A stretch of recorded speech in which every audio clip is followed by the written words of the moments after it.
Hello friends, welcome back to my channel SRK drama explain. Friends, ये video मैं लोगों के एंटरटेनमेंट के लिए बनाती हूँ, so please watch full, share, subscribe and like this video. ये ड्रामे का पार्ट 1 है। इसमें दिखाया जाता है कि हमारी मेन लीड हायोंग स्नो वाइट की ड्रेस में रहती है और वही स्टोरी को रिपीट दिखाया जाता है जो कि स्नो वाइट के साथ होता है। तो वो वेट करती रहती है कि मेरा प्रिंस कब आएगा। तभी उसके अचानक से नज़र पड़ती है कि उसका प्रिंसेस आ रहा है।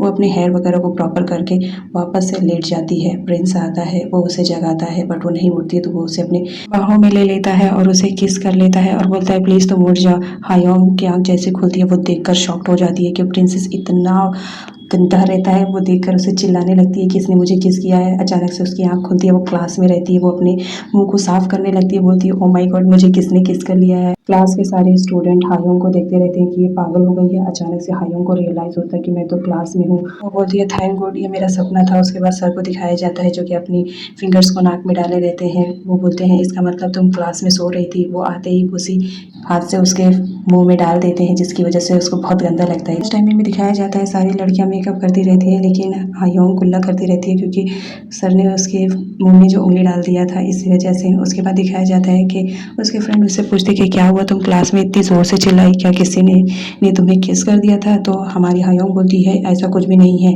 मुझे किसी ने किस नहीं किया था, बस मैंने किसी का हाथ पकड़ा था। तुम लोग कुछ भी फ्रेंड हो मेरे, तो इसका मतलब क्या तुम कुछ भी पकोगे। तभी वो लोग बोलते हैं नहीं तुम ऐसा चिल्लाई थी तो ऐसा। अचानक से वॉशरूम से एक लड़की बोलती है तुम समझ रही हो इसका मतलब क्या है, तुमने प्रिंसेस का सपना देखा है, इसके मतलब तुम्हारी लाइफ में जल्दी ही कोई प्रिंस आने वाला है। हायोंग बोलती है चुप रहो। उसके बाद सीन दिखाया जाता है हमारे हीरो का जो कि योंगजू रहता है। वो पूल से निकलता है नहाकर। वो इतना ज़्यादा हैंडसम रहता है और क्यूट रहता है कि वहाँ पर मौजूद सारी लड़कियाँ उसके हैंडसम को देखकर, उसकी खूबसूरती को देखकर फिसल जाती हैं। सारी बोलती हैं ओ माय गॉड, ये कितना ज़्यादा हैंडसम है। सामने से एक लड़की आती जाती रहती है, वो बोलती है ये कितना ज़्यादा हैंडसम है और उसकी बाहों में गिर जाती है। जो बोलता है संभाल के चलो वरना हमेशा तुम हर्ट होती रहोगी, और उसे नीचे ज़मीन पर छोड़ देता है। बोलता है मेरी तरह लोग हमेशा हर्ट करते रहते हैं। उसके बाद वो यहाँ से चला जाता है। हमारी हायोंग को दिखाया जाता है वो अपने बॉयफ्रेंड के साथ बैठे रहती है और बोलती है कि तुम जानते हो ना मैं यहाँ पर क्यों आई हूँ। वो बोलता है हाँ, क्योंकि आज 100 डेज हो गए हमें गर्लफ्रेंड बॉयफ्रेंड बनते हुए। वो बोलती है कि ठीक है आज ही हम ब्रेकअप करते हैं क्योंकि मुझे तुम पसंद नहीं हो, तो इसलिए मैं तुमसे ब्रेकअप करना चाहती हूँ। हायोंग का बॉयफ्रेंड बोलता है ये तुम क्या कह रही हो, हमें 100 ही डेज हुए।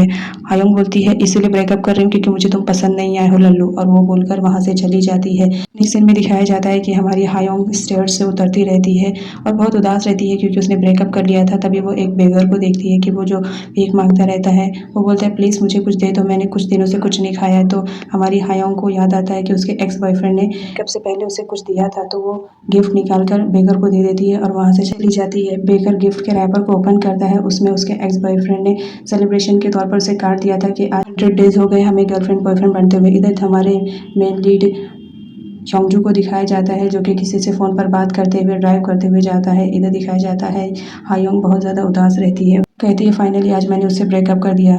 उसके बाद वो अपना स्ट्रेस कम करने के लिए जूस के कैन को किक मारती है ताकि उसका स्ट्रेस कम हो जाए, जिसकी वजह से वो कैन हवा में उड़ते हुए सीधा जाकर योंगजू के सर पर लगता है, जिसकी वजह से उसकी गाड़ी का एक्सीडेंट हो जाता है। लेकिन हमारी हायोंग को कुछ भी फ़र्क नहीं पड़ता कि उसने क्या कर दिया है। तभी योंगजू बाहर निकलता है और उसकी नाक से भी ब्लड निकलने लगता है। वो बोलता है उसे रुकने के लिए बट हायोंग तो अपने ही धुन में लगी रहती है। तो योंगजू बोलता है ओ यूनिफॉर्म वाली गर्ल तुम कहाँ जा रही हो। तो उसके बाद वो पीछे पलटती है, बोलती है तुम मुझे बुला रहे हो। योंगजू बोलता है हाँ मैं तुम्हें बुला रहा हूँ। हायोंग बोलती है तुम्हें मुझसे क्या काम है। योंगजू बोलता है ये देख रही हो मेरा हाल, जो ये तुमने किया है, ये गाड़ी तुम देख रही हो, ये गाड़ी का ओनर मैं हूँ, जो इसका एक्सीडेंट हो गया तुम्हारी वजह से।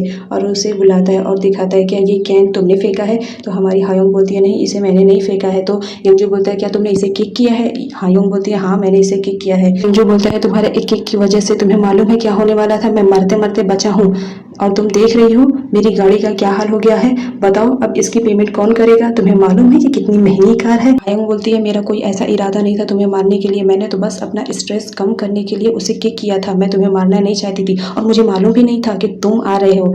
हायोंग बोलता है देखो मैं कुछ नहीं जानता हूँ, इस गाड़ी की जो तुमने हालत की है ना, चलो उसका कॉस्ट भरो। तो हमारी हायोंग बोलती है कि हाँ कितनी होगी, तुम इतना ज़्यादा चिल्लाओ मत, मैं पे कर दूंगी। तो यंजू बोलते हैं तुम्हें मालूम भी है तुम्हें कितना पे करना पड़ेगा, ये सबसे महंगी कार है और अगर पे करना है तो ठीक है $300 मुझे दे दो। हायोंग ये सुनकर पुलिस का बहाना कर देती है, जिसकी वजह से यंजू पीछे देखने लगता है और बाद में देखता है तो हमारी हायोंग वहाँ से भाग जाती है, क्योंकि उसे पैसे नहीं देने रहते हैं, उसके पास इतना ज़्यादा पैसा नहीं रहता है कि वो पे करे। यंजू उसे रोकने की कोशिश करता है बट वो नहीं रुकती है, तो वो बोलता है तुम कहीं पे भी मुझे मिलोगी तो मैं तुम्हें बताऊंगा। उसकी नज़र नीचे जाती है, वो देखता है कि हायोंग का जो पर्स रहता है वो वहीं पर छूट जाता है, जिसमें उसकी आईडी कार्ड भी रहती है और उसकी पूरी इन्फॉर्मेशन रहती है। नेक्स्ट डे दिखाया जाता है कि हमारी हायोंग सोती रहती है, तभी अचानक से अनाउंस होता है कि सारे पुलिस वाले बोलते हैं कि सीधे से गाड़ी का रिपेयर करा दो वरना अदरवाइज़ हम तुम्हें अरेस्ट कर लेंगे। हायोंग बहुत ज़्यादा डर जाती है, वो सारे कर्टन्स वगैरह को प्रॉपर कर देती है और सोचती है कि मैं कहाँ छुपी हूँ। अचानक से पुलिस फायर करने लगती है, उसके कमरे में पूरी गोलियां चलने लगती है। तभी उसे फ़ोन की रिंग सुनाई देती है और अचानक वो नींद से उठती है और बोलती है ओ माय गॉड, शुक्र है कि मैंने सिर्फ सपना देखा है। उसके बाद वो कॉल रिसीव करती है, उसे लगता है कि उसका एक्स बॉयफ्रेंड ने उसे कॉल किया है, तो वो उसे चिल्लाती है और बोलती है अपने काम से काम रखो, मैंने कहा ना मुझे तुमसे कोई बात नहीं करनी है। यंजू की बात सुने बगैर ही हायोंग फ़ोन कट करने वाली रहती है, तभी यंजू से बताता है कि मैं तुम्हारा कोई एक्स बॉयफ्रेंड नहीं हूँ, तुम जानती हो मैं कौन हूँ। तो हमारी हायोंग बोलती है हाँ बताओ तुम कौन हो। तो वो बताता है कि मैं यंजू हूँ जिसकी कार तुमने डिमोलिश की है, उसकी पेमेंट तो तुम्हें करनी पड़ेगी ना, तो जब तक तुम करोगी नहीं तब तक के तो फिर मैं तुम्हारा पीछा ही करते रहूँगा। हायोंग डर जाती है, उसके बाद वो अपने फ़ोन की बैटरी निकाल कर फ़ोन को स्विच ऑफ कर देती है और बोलती है ये किस बेवकूफ़ से पाला पड़ गया मेरा। नेक्स्ट डे दिखाया जाता है सारे बच्चे स्कूल में मस्ती करते रहते हैं, लेकिन हमारी हायोंग उदास बैठी रहती है। उसके फ्रेंड उससे पूछते हैं कि हमने सुना है तुमने अपने बॉयफ्रेंड से ब्रेकअप कर लिया है। हायोंग बोलती है हाँ हाँ तुम लोग ने सही सुना है, मेरा ब्रेकअप हो गया है। उसके बाद वो अपने फ्रेंड से पूछती है कि तुम मुझे बता सकती हो फॉरिजन जो कार रहती है अगर उसको थोड़ा सा रिपेयर कराना पड़ेगा तो कितना पैसा लगेगा। उसके फ्रेंड बोलते हैं ये तो हमें नहीं मालूम क्योंकि हमारे पास तो कार नहीं है फॉरिजनल, लेकिन इतना सुना है हमने कि बहुत ज़्यादा पैसा लगता है। वो बोलती है बस थोड़ा सा है रिपेयर कराने के लिए। उसके फ्रेंड बोलते चाहे थोड़ा हो चाहे ज़्यादा हो उसमें बहुत ज़्यादा पैसे लगते हैं, इतना ज़्यादा कि तुम पे भी नहीं कर पाओगी। ये सुनकर हमारी हायोंग बहुत ज़्यादा डर जाती है कि अब मैं क्या करूँगी। उसके फ्रेंड बोलते हैं ज़रूर इसने कुछ तो कांड किया है तभी हमें बता नहीं रही है। इसको छूटने के बाद सारे लोग एक जगह जमा हो जाते हैं। हायोंग के फ्रेंड बोलते हैं हाँ ये सारे बच्चे एक जगह क्यों जमा है, चलो हम भी देखते हैं कि आखिर है क्या। हायोंग बोलती है मैं पीछे क्यों रहूँगी, चलो मैं भी देखती हूँ। वो जाती है तो देखती है उसी के बारे में सारी चीज़ें इन्फॉर्मेशन रहती है। वो फटाफट उस सारे पेपर्स को निकालने लगती है और चिल्लाती रहती है कि ये मेरे बारे में किसने चिपकाया है। तभी वहाँ पर यंजू को देख लेती है, वो समझ जाती है कि ये इसने किया है। यंजू बोलता है फाइनली तो मुझे मिल गई। यंजू को देखते ही वहाँ की सारी लड़कियां उससे इंप्रेस हो जाती हैं। वो बोलती है कितना हैंडसम है, काश ये मेरा बॉयफ्रेंड है तो कितना अच्छा होता। उसके बाद हमारा यंजू सीधा हायोंग को अपने कंधे पे उठा लेता है, वहाँ से जाने लगता है। हायोंग चिल्लाती रहती है प्लीज़ मेरी हेल्प करो, लेकिन कोई भी उसकी हेल्प नहीं करता है। उसके बाद हायोंग को वो ले जाता है कार में और बोलता है कितना ब्यूटीफुल डे है ना, अगर इस ब्यूटीफुल डे में मैं तुम्हें पुलिस स्टेशन लेकर जाऊँ तो कैसा रहेगा। हायोंग डर जाती है, वो सोचती है कि मुझे पुलिस स्टेशन में लेके जाएगा, वहाँ की पुलिस मुझे कितना परेशान करेगी। उसके बाद वो सोचती है कि ये कहीं मुझे लेकर जा रहा है मेरे मर्डर तो करने के लिए नहीं। उसके बाद वो उसे बोलती है प्लीज़ मुझे मारना नहीं, मैं तुम्हारा कैसा भी करके पे कर दूंगी। तो यंजू बोलता है इसका मतलब मैं समझ जाऊँ तुम मेरे पेमेंट के लिए एग्री हो गई हो। हायोंग बोलती है हाँ मेरे पास कोई ऑप्शन नहीं है, तुम जो कहोगे वो मैं करूँगी। उसके बाद दिखाया जाता है यंजू उसे एक कॉन्ट्रैक्ट देता है जिसमें लिखा रहता है कि वो उसकी सॉल्वे रहेगी, मतलब उसकी गुलाम रहेगी। वो साइन नहीं करना चाहती है लेकिन उसके पास कोई ऑप्शन नहीं रहता। यंजू बोलता है देखो प्यार से साइन कर दो, अदरवाइज अगर तुमने साइन नहीं किया तो मैं तुम्हारे पेरेंट्स के पास चला जाऊंगा और उनसे पैसे ले लूँगा। ये सोचकर वो बहुत ज़्यादा डर जाती है और कॉन्ट्रैक्ट पे साइन करने लगती है। तभी सोचती है कि ये कॉन्ट्रैक्ट अगर मैं साइन कर दूँगी तो कहीं ये मुझे किसी के हाथों बेच ना दे, अगर मेरे साथ कुछ ऐसा वैसा हो जाएगा तो फिर मेरी फैमिली तो किसी लंगूर के हाथों मेरी शादी करवा देगी। ये सब वो सोचकर बहुत ज़्यादा परेशान हो जाती है, बोलती है नहीं मेरी फैमिली को नहीं पता चलना चाहिए। उसके बाद वो कॉन्ट्रैक्ट पे साइन कर देती है। यंजू बोलता है ये अच्छा रहेगा तुम्हारे लिए, तुम मेरी सॉल्वे रहोगी तो तुम्हें मज़ा आएगा, तुमने मेरी कितनी महंगी और फेवरेट कार को तोड़ा है। हायोंग डरते हुए साइन कर देती है। यंजू बोलता है जब तक ये कॉन्ट्रैक्ट रहेगा तुम्हारा ये जो आईडी कार्ड है मेरे पास रहेगा, कॉन्ट्रैक्ट के बाद मैं तुम्हें तुम्हारा आईडी कार्ड दे दूंगा और ये कॉन्ट्रैक्ट 100 डेज का रहेगा।